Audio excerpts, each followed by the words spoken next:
I'm asking you all to join me today and commit to promoting values such as encouragement, kindness, compassion, and respect in our children. With those values as a solid foundation, our kids will be better equipped to deal with many of the evils in our world today. In my year as First Lady, I have also learned that it's oftentimes after a tragedy that you see the strength and resilience of the human spirit. I have been heartened to see children across this country using their voices to speak out and try to create change. They're our future and they deserve a voice. I receive many letters from children who have been bullied or feel threatened on social media.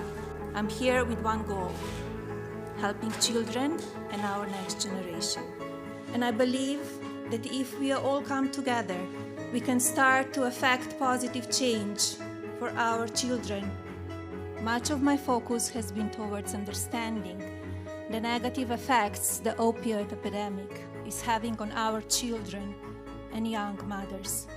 I have seen firsthand both the medical and personal results.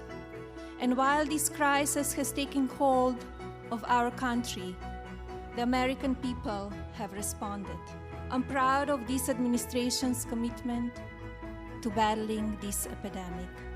I want to nurture and protect the most valuable part of our society and our future, children. I hope you will join me today in my efforts and ask for your support.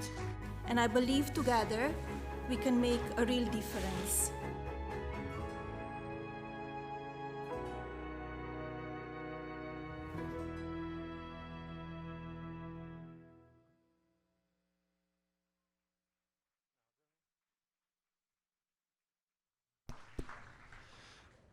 Ladies and gentlemen, the First Lady of the United States, Mrs. Melania Trump.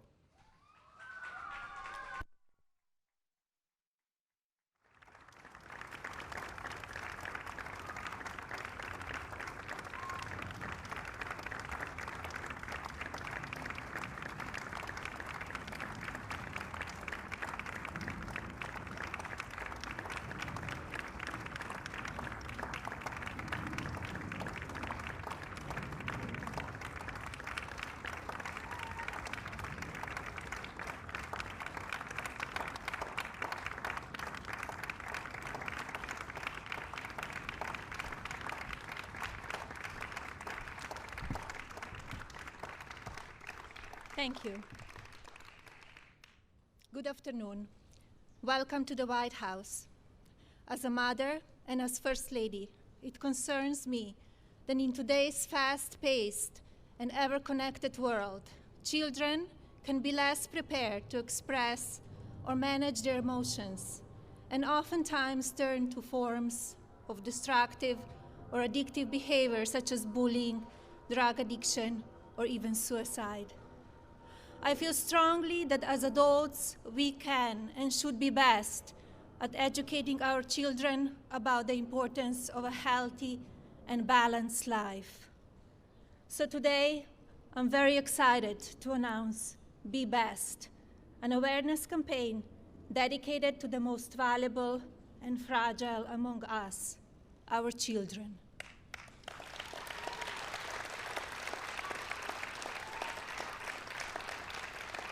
There is one goal to be best, and that is to educate children about the many issues they are facing today. If we truly listen to what our kids have to say, whether it be their concerns or ideas, adults can provide them the support and tools they need to grow up to be happy and productive adults who contribute positively to society and their global communities. At the same time, children deserve every opportunity to enjoy their innocence. Every child should know it is safe to make mistakes and that there are supportive adults and friends nearby to catch them if they fail. We also need to be mindful that they should learn to trust in themselves and their own emotions. I believe our responsibility lies in the critical time before a child reaches adulthood. Let us teach children the importance of all aspects of their well-being, which includes a social, emotional, and physical health. There are too many critical issues facing children today. So the three main pillars of B-Best will include well-being, social media use, and opioid abuse. Together, I believe we should strive to provide kids with the tools they need to cultivate their social and emotional health.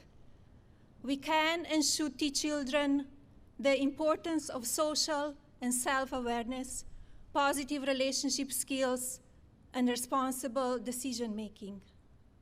Once a child understands these vital skills, they will be able to communicate openly with one another and instill positive feelings of mutual respect, compassion, and self-esteem.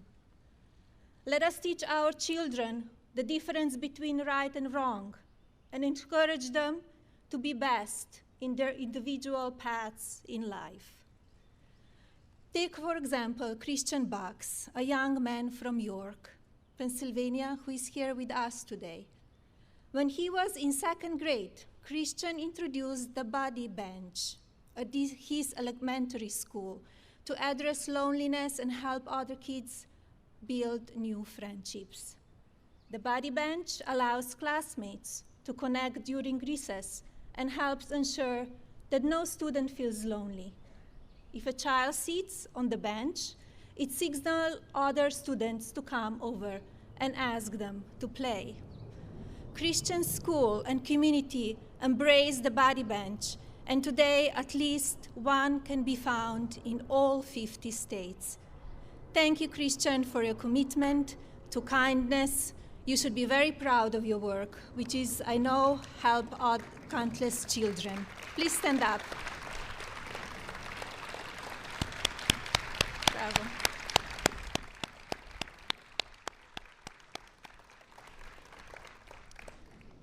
I'd also like to talk about Orchard Lake Middle School in West Bloomfield, Township, Michigan. I visited the school in October as part of National Bullying Prevention Month to speak to its students about the importance of being kind. While I was there, I visited their Viking Huddle class, which focuses on social emotional learning and teaches lessons about respecting others, inclusion, and being kind. As part of B-Best, I plan to highlight ideas and programs such as Buddy Bench and Viking Huddle class, with the hope that other schools or community groups will be inspired to replace their efforts and take steps to improve the well-being of our children. We have invited some of the Viking Huddle class here today.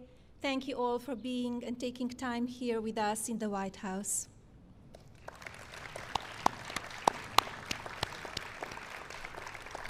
As we all know, social media can be both positively and negatively affect on our children, but too often it's used in negative ways. When children learn positive online behaviors early on, social media can be used in productive ways and can affect positive change.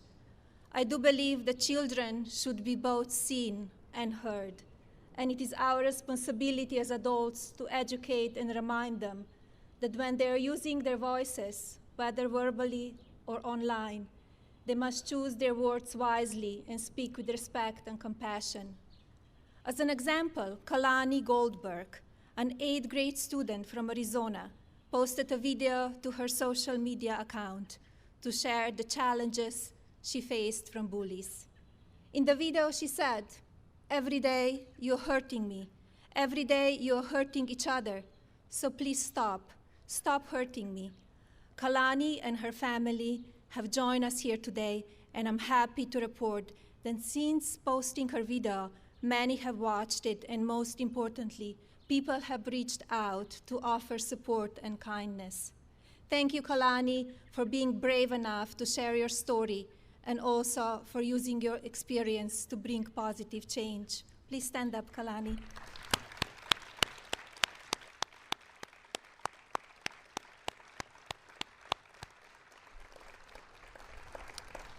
I first learned about the real consequences of our nation's opioid epidemic during my husband's campaign. Since then, I have met with and learned from many people who have been affected by this true crisis. In October, I traveled to West Virginia to tour Lily's Place, the nation's first nonprofit infant recovery center. Lily's Place puts a priority on the whole family so that infants born dependent on drugs are given the best opportunity to thrive. They have been successful in this endeavor because parents are also given the support and tools needed to recover and succeed. Lily's Place is a testament to the extraordinary work that everyday people can do when they put their mind to it. I will use B-Best to bring attention to programs such as this in order to encourage conversation and replication. In February, I went to Cincinnati Children's Hospital in Ohio, and a panel of doctors briefed me on the devastating effects that opioids are having, but also their important research on neonatal abstinence syndrome. I'm pleased to say that the representatives from both Lily's Place and Cincinnati Children's Hospital are here today. Thank you.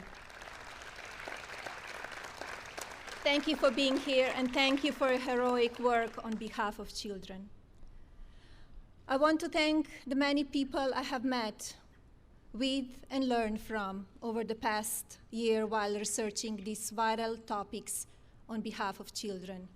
This includes the cabinet secretaries who have joined us here today, as well as representatives from Microsoft, Google, Facebook, Twitter, Snap, Amazon, National Safety Council, and so many more.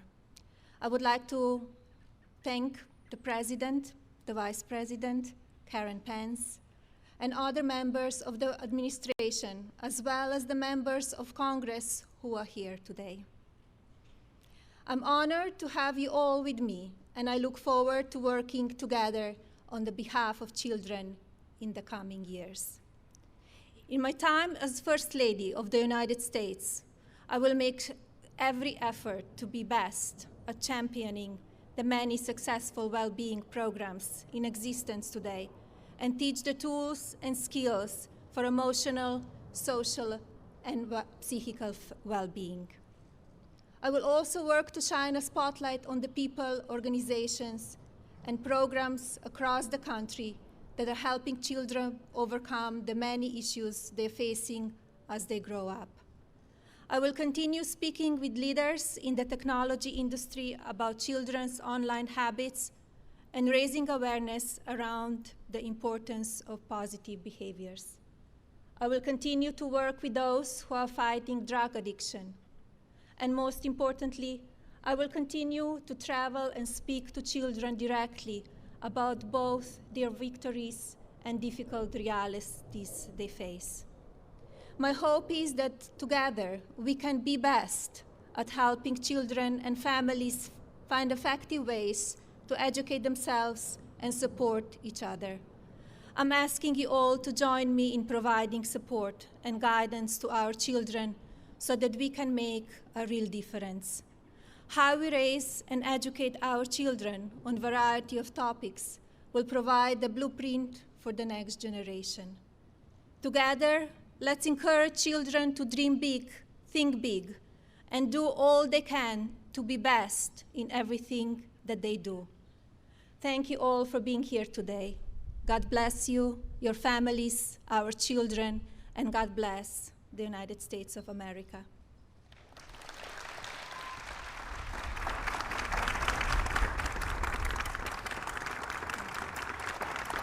And now it is my pleasure to call my husband to the stage to sign a proclamation calling today, May 7th, B-Best Day.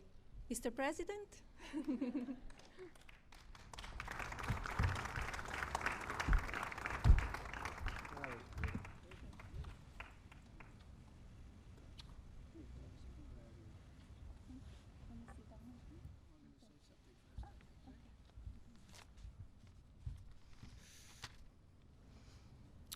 Melania, thank you very much. That was truly a beautiful and heartfelt speech. It's the way she feels very strongly. America is truly blessed to have a First Lady who is so devoted to our country and to our children. Over the past 15 months, Melania has visited hospitals, schools, families who have suffered from the opioid crisis and suffered very deeply.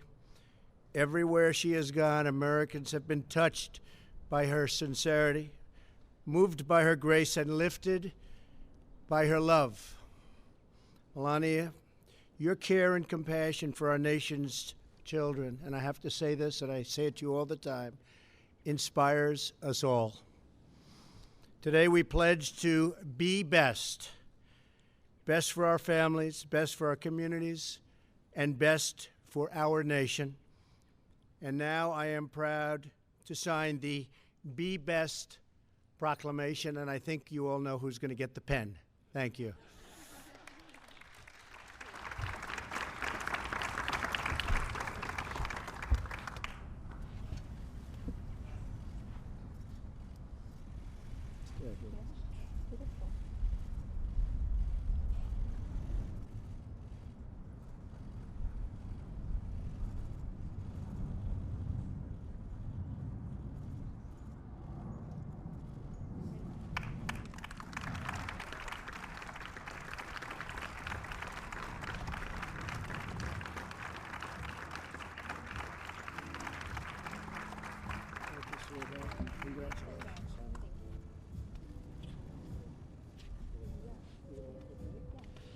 Thank you, everybody, very much. Thank you. Thank you, Mike.